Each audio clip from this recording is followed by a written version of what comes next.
अलग अजमेर राज्य की मंशा दफन है जेहन में। इन दिनों राजस्व मंडल के विखंडन का मसला गरमाया हुआ है। राजस्व बार सहित अनेक नेताओं ने अपना विरोध दर्ज कराया है। अजमेर वासियों को तब तो और अधिक आश्चर्य हुआ जब पता लगा कि इसका एक विखंडन तो पहले ही हो चुका है। सन 2016 में तत्कालीन वसुंधरा सरकार ने राजस्व मंडल के कामकाज को दो हिस्सों में बांट दिया था। भूमि अर्जन, पुनर्वासन एवं पुनर्व्यवस्थापन प्राधिकरण का गठन कर दिया गया और उसका कार्यालय जयपुर बना दिया गया। तत्कालीन व मौजूदा विधायक वासुदेव देवनानी व श्रीमती अनीता बघेल की जानकारी के बिना ही ऐसा हो गया, इस पर सहसा यकीन नहीं होता। पूर्व विधायक डॉक्टर श्री गोपाल बायती ने इस विघटन को जनता के साथ विश्वासघात और राव कमीशन से अजमेर को मिले विशेषाधिकार का अपहरण बताया है। अजमेर के बाशिंदों को ख्याल में है कि राजस्व मंडल के विखंडन की कोशिशें पहले भी हो चुकी हैं। इसी प्रकार राजस्थान माध्यमिक शिक्षा बोर्ड के विखंडन के प्रयास हो चुके हैं। जब जब ऐसा होता है तो यह बात जहन में उभर कर आ जाती है कि गृह मंत्री सरदार वल्लभ भाई पटेल के नीतिगत निर्णय के तहत 11 जून 1956 को श्री सत्यनारायण राव की अध्यक्षता में गठित राजस्थान कैपिटल इंक्वायरी कमेटी की सिफारिश पर अजमेर को महत्व को बरकरार रखते हुए 22 जुलाई 1958 को राजस्व मंडल का अजमेर हस्तांतरण किया गया। 1 नवंबर 1956 को राजस्थान लोक सेवा आयोग का मुख्यालय अजमेर में खोला गया।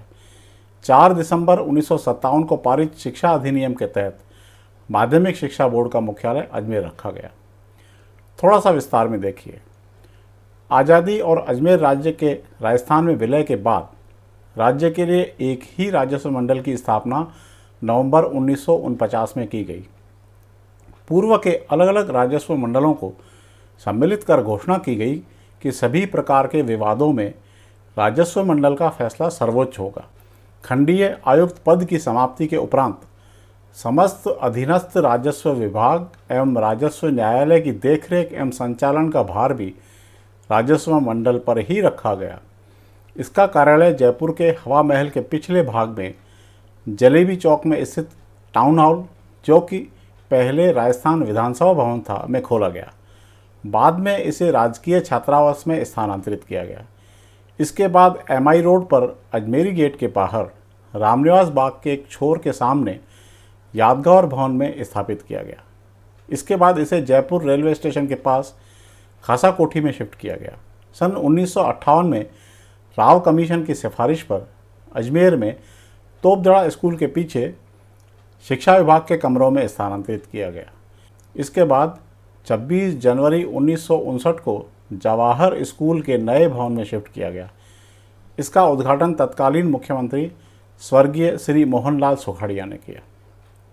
इसी प्रकार कमेटी की सिफारिश पर अजमेर के महत्व को बरकरार रखते हुए 4 दिसंबर 1957 को पारित शिक्षा अधिनियम के तहत माध्यमिक शिक्षा बोर्ड का मुख्यालय अजमेर रखा गया।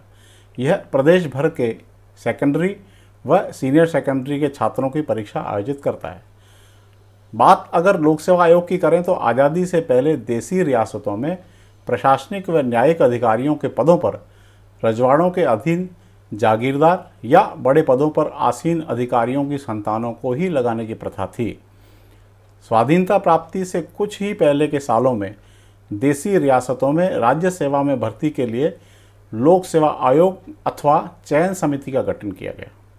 सन 1939 में जोधपुर, 1940 में जयपुर, 1946 में बीकानेर में लोक सेवा आयोग व 1939 में उदयपुर में चयन समिति स्थापित की गई थी। आज़ादी के बाद देसी रियासतों का एकीकरण किया गया और सभी वर्गों में से स्वतंत्र रूप से योग्य व्यक्तियों के चयन के लिए 16 अगस्त 1949 को राजस्थान लोक सेवा आयोग का गठन किया गया।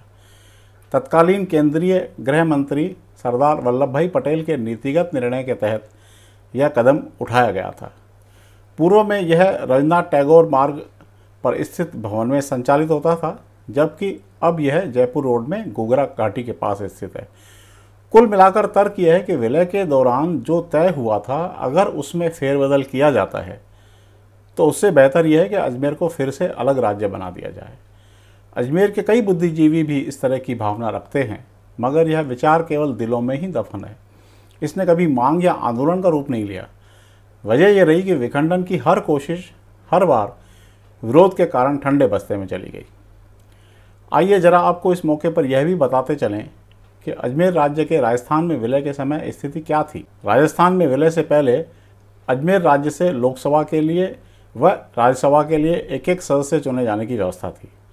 लोकसभा के लिए अजमेर व नसीराबाद क्षेत्र से स्वर्गीय श्री ज्वाला प्रसाद शर्मा और केकड़ी व ब्यावर क्षेत्र से स्वर्गीय मुकुट बिहारी लाल भार्गव और राज्यसभा के लिए श्री अब्दुल शकूर चुने गए।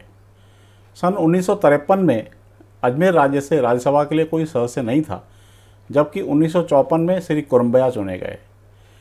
अजमेर राज्य के राजस्थान में विलय के साथ ही मंत्रिमंडल व सभी समितियों का अस्तित्व समाप्त हो गया। राजस्व व शिक्षा मंत्री श्री बृजमोहन लाल शर्मा को राजस्थान मंत्रिमंडल में लिया गया। अजमेर राज्य विधानसभा में कुल 30 सीटें हुआ करती थी। दोस्तों, यदि यह वीडियो आपको पसंद आया हो तो मेहरबानी करके इसे लाइक व शेयर कीजिए। साथ ही चैनल को सब्सक्राइब कर बेल आइकन का बटन दबा दीजिए, ताकि जैसे ही नया वीडियो अपलोड हो तो उसकी जानकारी आपको तुरंत मिल सके। शुक्रिया।